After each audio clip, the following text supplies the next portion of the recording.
আসসালামু আলাইকুম সবাইকে। বাধ্য বিয়ে গল্পের 29 নাম্বার পার্ট। তো বেশি কথা না বলে চলুন গল্প শুরু করা যাক। মাহবুব রশিদ মাইক হাতে নিয়ে গলা খানিকটা খাকারি দিয়ে সবার উদ্দেশ্যে বললেন, আসসালামু আলাইকুম এভরিওয়ান। এই খুশির দিনে আপনাদের জন্য একটা সারপ্রাইজ আছে। সবাই অবশ্যই আমার বড় ছেলে সাইমন তাহের রশিদকে চেনেন। আজকের এই অনুষ্ঠানে আমি ঘোষণা করতে চাই যে সাইমনের সঙ্গে রাইমার বিয়ের প্রক্রিয়া কিছুদিনের মধ্যেই সম্পন্ন হবে। আর আজ আমরা এই এঙ্গেজমেন্টের আনন্দ ভাগাভাগি করছি।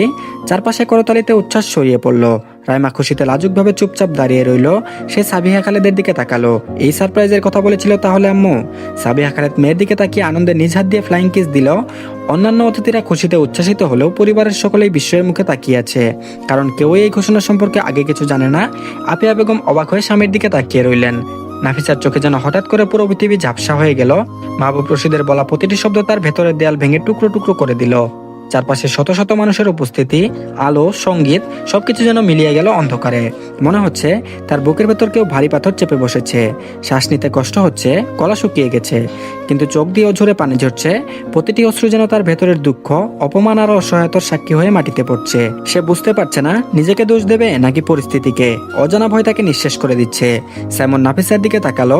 নাফিসা তাকিয়েছিল বিদায় দুজনের চোখে চোখ পড়ে গেল। সাইমন নাফিসার চোখে পানি দেখে ওর বুকে যন্ত্রণা শুরু হলো। নাফিসা এক মুহূর্তেও কাঁদতে কাঁদতে থেমে থাকলো না। নিজের চোখের পানি এক হাত দিয়ে মুছতে মুছতে ধীরে ধীরে সিঁড়ি দিয়ে উপরে চলে গেল। সাইমন নাফিসার সিঁড়ি দিয়ে উপরে চলে যাওয়ার দিকে তাকিয়ে রইল। চোখে অদ্ভুত এক উষ্ণতা আর ক্ষোভের মিশ্রণ। হঠাৎ ওই মাথায় এলো নাফিসার কান্নার কারণটা ঠিক কি। তাতে দাঁত চেপে রাগ আর হতাশার মিশ্রণে মাহবুব রশিদের দিকে তাকালেন। তারপর বললেন, আমার অনুমতি না নিয়ে আপনাকে আমার লাইফের এত বড় ডিসিশন কে নিতে বলছে? সাইমনের কণ্ঠে কঠোরতা আর ব্যথার স্বর মিশিয়ে বলল। মাহবুব রশিদ স্থির চোখে ছেলের দিকে তাকিয়ে বললেন, ভুলে যেও না আমি তোমার বাবা। তোমার লাইফের ডিসিশন নেওয়ার অধিকার সবসময় আমার আছে। সবসময় তোমার মতো চলবে না। সাইমনের চোখে রাগের ঝলক আরো বৃদ্ধি পেল। দাঁতে দাঁত চেপে ঘাড়ে রক্ত সঞ্চালনের মতো উত্তেজনা ধরে রেখে বলল, আপনি যেগুলো বললেন সেগুলোর কিছুই হবে না। সবাইকে এখনই জানিয়ে দাও কোনো বিয়ে হবে না। কণ্ঠে এমন দৃঢ়তা যে চারপাশে থাকা সবাই কিছুক্ষণ স্তব্ধ হয়ে রইল। মাহবুব রশিদ বললেন, আমি যখন ডিসিশন নিয়েছি এই বিয়ে হবে, তোমার কথা শুনতে আমি বাধ্য নই। মাহবুব রশিদ জেদ ধরে বলল, নিজের সিদ্ধান্তে অটুট। সাইমনের রাগের ঢেউ আরো দৃঢ় হলো। স্টেজের পাশে থাকা ফুলের টপটি হাতে তুলে এক আছড়ে ভেঙে দিয়ে ফেলে দিল। সাদা লাল ফুলের পাপড়িগুলো চারপাশে ছড়িয়ে পড়লো। চারপাশের অতিথিরা হা করে তাকিয়ে রইল। বাড়ির সবাই ভয়ে সাইমনের দিকে তাকিয়ে আছে। কেউ সাহস করতে পারছে না, কারণ সবাই জানে কোনোদিন কেউ সাইমনের ইচ্ছার বিরুদ্ধে কিছু চাপানোর চেষ্টা করে সাইমন সেটা কখনোই মানবে না। আর সাইফান বলে উঠলো, কাম সারছে রে। হঠাৎ সাইফান মুখ খুললো। স্বরটা হালকা হলেও কণ্ঠে বিস্ময় আর উত্তেজনার মিশ্রণ। জারিনার রিশা পাশে দাঁড়িয়ে আছে। রিশা সাইফানের কাঁধে হালকা হাত রাখে, কণ্ঠে কৌতূহল ও উত্তেজনার স্বর। তারপর বলে, ভাইয়া এবার কি হবে? সাইফান বলল, কি আর হবে, যা হওয়ার তাই হবে। শুধু দেখতে থাক। আব্বু খেয়ে দিয়ে কাজ পাইলো না, ভাইয়াকে না বলে এত বড় ডিসিশন নিয়েছে, তাও আবার সবার সামনে অ্যানাউন্স করে দিল। এর সাইড ইফেক্ট তো পেতেই হবে। সাইফানের চোখে নরম হাসি, কণ্ঠে হালকা উত্তেজনা। রিশা মুখ ঘুরিয়ে বলল, ঠিক বলেছ, তাও আবার রাইমা আপুর সাথে। I don't like her. Saifan নাক ছিটকিয়ে বলল, ঠিক কথা বলেছিস এতদিন একটা। আব্বু খেয়ে দিয়ে কাজও পায়নি, রাম ছাগলের সাথে ভাইয়ার বিয়ে ঠিক করলো। আফিয়া বেগম আর মঈন রশিদ একসাথে এগিয়ে গেল সাইমনের দিকে। দুজন মিলে চেষ্টা করছে সাইমনকে থামাতে। মঈন রশিদ কণ্ঠে কোমলতা মিশিয়ে বলল, সাইমন প্লিজ, এখানে অনেক মানুষ আছে, শান্ত হও। ধীরে ধীরে বিষয়গুলো নিয়ে কথা বলা হবে, এখন শুধু শান্ত হও। সাইমন দাঁতে দাঁত চেপে উত্তেজনায় কণ্ঠস্বর কমিয়ে বাবার দিকে তাকালো। তারপর বলল, তোমার ভাইয়ের ভাবা উচিত ছিল সেটা, আমাকে না বলে সবার সামনে অ্যানাউন্স করার আগে। আফিয়া বেগম সাইমনের কাঁধে হাত রাখে হালকা করে মেসেজ করতে থাকলো, ওর নিঃশ্বাসের উত্তেজনা কমাতে পারে। তারপর বলল, প্লিজ দেহু শান্ত হও আব্বু, শান্ত হও, যাও উপরে যাও, আমি সব দেখছি। সাইমন মাহবুব রশিদের দিকে চুপচাপ তাকিয়ে নিজের খুব বোঝাচ্ছে। মাহবুব রশিদ ওর দিকে তাকিয়ে ভ্রু কুচকালো। সাইমন রেগে উপরের দিকে চলে গেল। আফিয়া বেগম তাতে দাঁত চেপে মাহবুব রশিদের দিকে তাকিয়ে রইল। তার নিঃশ্বাস ঢুকাই ঢুকাই প্রবাহিত হচ্ছে, হালকা ঘাম চুলের সিংহল ভিজে গেছে। মাহবুব রশিদ চুপ করে দাঁড়িয়ে আছে। রাইমা সাইমনের এমন রিয়াকশন দেখে ভয় পেয়ে তখন সাবিহা খালেদের কাছে ছুটে গিয়ে জড়িয়ে ধরেছে। কান্না করেই যাচ্ছে এখনো পর্যন্ত। সাবিহা খালেদ ওকে শান্ত করার চেষ্টা করলো। হালকা হাত দিয়ে মাথা বুলিয়ে বলল, শান্ত হও, ঠিক আছে সব। চারপাশের পরিবেশ থমথম হয়ে গেছে। যারা অতিথি হিসেবে এসেছিল তারা কিছুক্ষণ আগ পর্যন্ত হাসি খুশি কথা বলছিল, কিন্তু এখন সুখ এবং বিস্ময়ের মিশ্রণে নিস্তব্ধ। অল্প সংখ্যক অতিথিরা এসেছিল যদিও বা, এখন সবাই একে অপরের দিকে তাকিয়ে ক্ষুদ্রভাবে আলোচনা শুরু করেছে। তাহমিদ ইকবাল ও রাজীব একে অপরের দিকে তাকিয়ে ভ্রু নাচিয়ে প্রশ্ন করলো, এক্স্যাক্টলি কি হলো?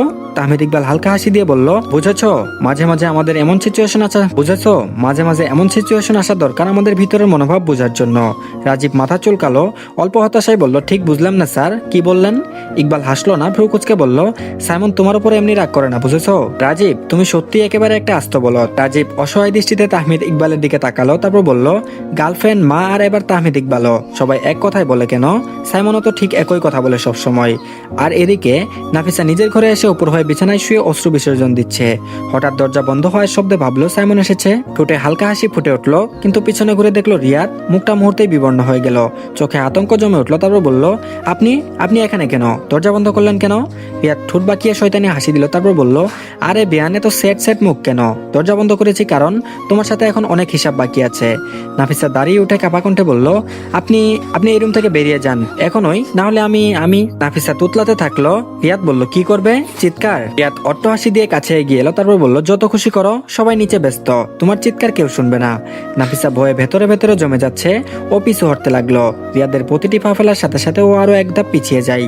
তারপর বলল, এগোচ্ছেন কেন? থামুন। নাফিসার স্বর কেঁপে উঠলো। পিছিয়ে যেতে যেতে হঠাৎ বিছানার সঙ্গে ধাক্কা খেলো, ভারসাম্য হারিয়ে পড়ে গেল নরম বেডের উপর। চোখ ভিজে উঠলো কান্নায়। রিয়াদ ধীর পায়ে কাছে আসছে, তার দৃষ্টি নাফিসার অসহায় চেহারা গেঁথে আছে। নাফিসা দুহাত সামলে তুলে মিনতি করলো, প্লিজ আমাকে ছেড়ে দিন, আমি আপনার পায়ে পড়ি। চোখ দিয়ে টলটল করে পানি গড়িয়ে পড়ছে, বুক ওঠানামা করছে দ্রুত শ্বাসে। রিয়াদ আরেকটু ঝুঁকে এলো, তার ঠোঁটে বিদ্রুপের হাসি। তারপর বলল, আজকেও তোমাকে বাঁচাতে আসবে না, বুঝলে? নাফিসা গলা ফাটিয়ে চিৎকার দিতে চাইলো, কিন্তু আতঙ্কে স্বর আটকে গেল। শুধু কান্নার শব্দ বেরিয়ে আসছে। ও বিছানার এক কোণে গুটিয়ে যেতে চাইলো, কিন্তু চারপাশে যেন দেওয়াল, কোথাও পালানোর রাস্তা নেই। রিয়াদ এক টান দিয়ে নাফিসার শাড়ির আঁচল সরিয়ে দিল। নাফিসা ছাড়া পাওয়ার জন্য ক্রমাগত নিজের হাত পা নাড়াচ্ছে। রিয়াদ এবার ওর হাত দুটো চেপে ধরে কসরত করে বাকি শাড়িটা খুলে একটা দেন নিচে ফেলে দিল। নাফিসার চোখ লাল, ঠোঁটগুলো কেঁপে উঠছে, হাত সামনের দিকে জড়িয়ে নিজেকে ঢাকছে। প্রতিটি নিঃশ্বাস যেন কম্পনের সঙ্গে মিশছে, বুকে উঠে পড়ছে। পায়ের তলার জমে থাকা শক্তি আর ভয় আতঙ্কের মাঝে মিলিয়ে যাচ্ছে। ওর শাড়ি আঁচল সামান্য গলায় জড়ানো, কিছু অংশ বিছানার পাশে পড়ে আছে ভগ্নাংশিক অযত্নে। দরজার বাইরে সাইমন দাঁড়িয়ে আছে, ও নাফিসার কাছে আসছিল। দরজার কাছে আসতে নাফিসার চিৎকার শুনে স্তব্ধ মনে হৃদয় দ্রুত ধরপড় করছে। ভিতরের কণ্ঠস্বর তাকে জানাচ্ছে কিছু একটা ঠিক হচ্ছে না। তাড়াতাড়ি করে নিজের ঘরের দিকে ছুটলো, ঘরে গিয়ে দ্রুত হাত চলে যায় ড্রয়ারের দিকে। এখানে সে নাফিসার ঘরের এক্সট্রা চাবি রেখেছিল।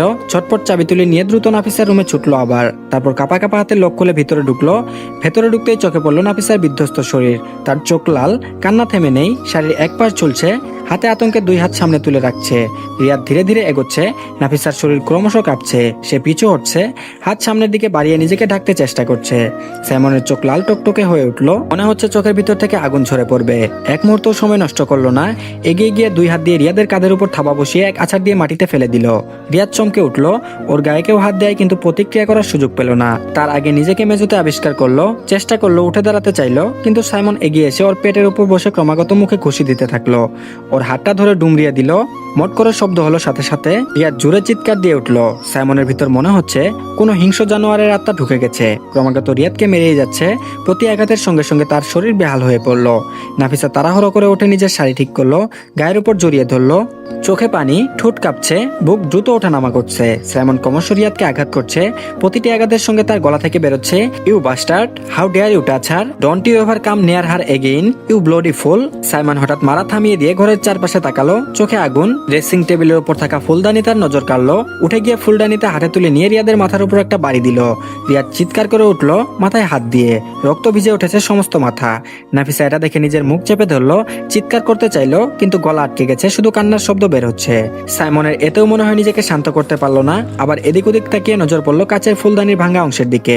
ঠোঁটের কোনায় মৃদু হাসি ফুটে উঠলো, হাত বাড়িয়ে সেটা নিজের হাতে তুলে নিল।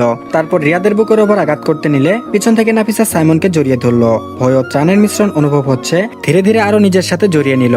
কাঁপছে, চোখে পানি ঝরছে, পুরো শরীর ক্রমাগত কাঁপছে। ওর নিঃশ্বাস আটকে যাচ্ছে, কিন্তু বুকের ভেতরে এক অদ্ভুত নিরাপত্তা অনুভব করছে। সাইমন থেমে গেল, নিজের হাতে থাকা কাচের ফুলদানির ভাঙা অংশ দূরে টান মেরে ফেলে দিল। ধীরে ধীরে নাফিসার হাত নিজের পেটের উপর থেকে সরিয়ে সামনের দিকে ঘুরে নাফিসাকে নিজের বুকের ভেতর শক্ত করে জড়িয়ে ধরলো।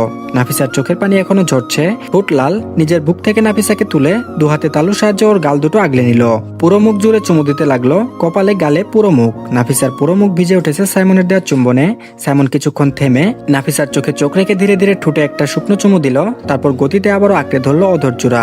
একটি দীর্ঘ আবেগপূর্ণ চুমু, ভয়, রাগ, নিরাপত্তা, ভালোবাসা সব মিশ্রিত। নাফিসার চোখ শক্ত করে বন্ধ করে রেখেছে, বুক দ্রুত ওঠানামা করছে, শ্বাস যেন বুকের ভেতরেই আটকে যাচ্ছে। শরীরের প্রতিটি রন্ধে অদ্ভুত এক শিহরণ, ভয় আর অচেনা অনুভূতির মিশ্রণে ভিতরটা কেঁপে উঠছে। সাইমনের ঠোঁটের ছোঁয়া, প্রতিটি চুম্বনের শরীর যেন অসাড় হয়ে যাচ্ছে। আবার ভেতরের অদ্ভুত এক উষ্ণতা ছড়িয়ে পড়ছে। মনে হচ্ছে ভয়, নিরাপত্তা আর ভালোবাসা একসাথে মিশে গিয়ে ওকে গ্রাস করেছে। সাইমন যেন উন্মাদের মতো নিজের কাজে লিপ্ত, এক মুহূর্তও থামছে না। প্রতিটি নিঃশ্বাস গরম হয়ে নাফিসার মুখে এসে লাগছে। নাফিসা অসহায়ভাবে চোখ বন্ধ করে সব অনুভব করছে। ওদিকে রিয়াদ মেঝে মেঝোতে পড়ে আছে। সামনে তাকিয়ে শুধু সাইমনের বিশাল দেহটা দেখতে পাচ্ছে। সামনের উচ্চতা আর শক্ত শরীর আড়ালে নাফিসার ছোট্ট দেহটা পুরোপুরি ঢাকা পড়েছে। তাই রিয়াদ বুঝতেই পারছে না ওরা ঠিক কোন অবস্থায় আছে। এই সুযোগে রিয়াদ নিজের ক্ষতবিক্ষত শরীরটা কষ্ট করে তুলে ধরলো। বুক উঠানামা করছে যন্ত্রণায়, তবুও বাঁচার জন্য উঠে দাঁড়াতেই চাইলো। ধীরে ধীরে শরীর ঘুরিয়ে হুচুট খেতে খেতে পালানোর চেষ্টা করলো, কিন্তু কয়েক কদম যেতেই হঠাৎ ভাঙা কাচের ফুলদানির টুকরোর ওপর ওর পা পড়ে গেল। মুহূর্তে চিৎকার করে উঠলো, বলে উঠলো আহ! রক্ত গড়িয়ে পড়ছে পায়ের আঙুল বেয়ে। রিয়াদ যন্ত্রণায় পা চেপে ধরলো। চিৎকারের শব্দে সাইমন হঠাৎ হুঁশে ফিরল। নাফিসার অধৈর্যরা ছেড়ে দিয়ে এক ঝটকাতেই নিজের থেকে সরিয়ে দিল নাফিসাকে। বুক উঠানামা করছে বড় বড় শ্বাসে। লাল চোখ পেছনে ফিরে তাকাতেই রিয়াদকে দেখতে পেল। মুহূর্তে মাথায় আবার রক্ত উঠে গেল। নাফিসা নিজের নিঃশ্বাস সামলাতে পারছে না। শরীরের ভেতর দম যেন আটকে গিয়েছিল। কিছুক্ষণ আগেও মনে হচ্ছিল অজ্ঞান হয়ে যাবে। অবশেষে সাইমন ঝাঁকুনি দিয়ে তাকে সরিয়ে দিতেই হঠাৎ মুক্তি পেয়ে গলা দিয়ে হাওয়া বের হলো। গম্ভীর নিঃশ্বাস টেনে বুক ফুলিয়ে আবারও বাঁচার চেষ্টা করছে। তারপর ওর চোখে পড়ল সাইমন ঝড়ের গতিতে রিয়াদের দিকে এগিয়ে যাচ্ছে।